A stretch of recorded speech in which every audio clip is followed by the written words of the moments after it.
सबको मोर जोहार आशा करुचे मोर वीडियो लास्ट तक देखबो। एहाने घुली एहाने देख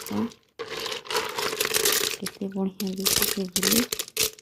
एहाने छानी छानी रखिदेमी गोटे कड़े थी और 5 मिनट तक सिझे देमी। 5 मिनट हो गलान।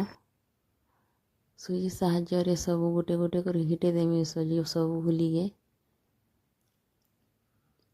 सब घुली हिटा सरी गलान। भल से रेती रेती दी देमी कादो पेन पली जाएसी 5-6 फिर खिरखिरा हो गलान। देख तेल टिके गरम हो जावा घुली के यहाँ दे देसी। घुली के सब बाहरी जावा लाल टिके टिके हो गलान। हल्दी टिके दे दबो।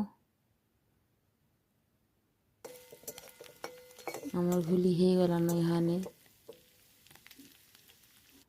यहाँ सुरसो बेसा बाटी थी सेटा दे देसी। सुरसो बेटा एक घुली तुंती देला टिके टेस्ट लागसी। मसला हो गलान। कटा पातल हटा दे देसी।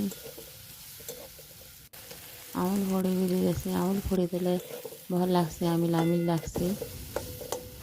आमे का एंता रांसो तुमर आड़े केंता रांसन जे बताबो।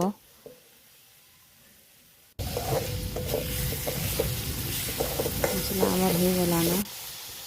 घुली के भी दमा यहाँ भल से घाटी देमा। एंता मोर एंता थोड़े रांधी कर देखबो भल लावा बेले कहबो। आमे का एंता रांधसु तुम मैंने केंता रांधस जे कमेंट रे कहबो। भल लावा बेले सब्सक्राइब करबो, लाइक करबो, शेयर करबो। फिर गोटे ने करी आसमी तुम लाइन रेसिपी टी।